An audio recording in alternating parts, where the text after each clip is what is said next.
જય સ્વયંભૂ કહે છે કે આ પૃથ્વીમાં અનંત સ્વરૂપે રહેલો આત્મા દેહઘાટના જુદાપણાથી જ અનંત સ્વરૂપે ભાસે છે. તેને તમે વિવેક દ્રષ્ટિથી ઓળખો.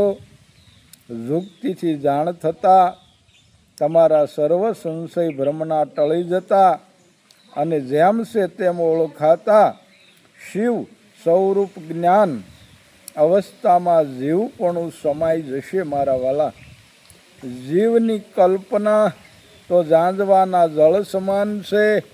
તેથી જ જળ ઝાંઝવામાં કોઈ ન ભૂલો.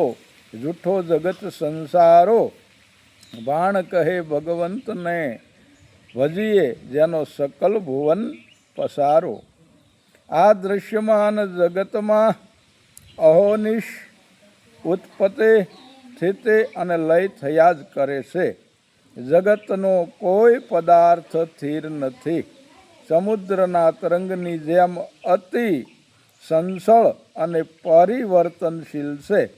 તેવા ઝાંઝવાના જળ જેવા સુખમાં કોઈ ભૂલા પડતા નહીં. તેના કરતાં નિત્ય સ્વરૂપ અખંડ આનંદ સ્વરૂપ ભગવાનને ભજી લ્યો, જેનો આખા જગતમાં પસારો છે. મારા વાલા, એટલા માટે સાસુ એમ માનો કે આપણી દ્રષ્ટિમાં ફેર છે ને, આપણી દ્રષ્ટિમાં ફેર છે. તેથી સાસુ એને આપણે જૂઠું અને જૂઠું તે સાસુ દેખાય છે. જૂઠાને સાસુ માની તેની પાછળ દોડા કરીએ છીએ. કૃપાળુ સંત સદગુરુદેવ આપણા પર દયા કરીને સત્ય સમજાવે છે, પણ અધિકારી જીવ તે સત્યને પામી શકે છે. અધિકારી જીવ તે સત્યને પામી શકે. અનઅધિકારી હોય એ ન પામી શકે અને સત્ય હોય એ પામી શકે. તો કમાઈ વિના વસ્તુ મળતી નથી.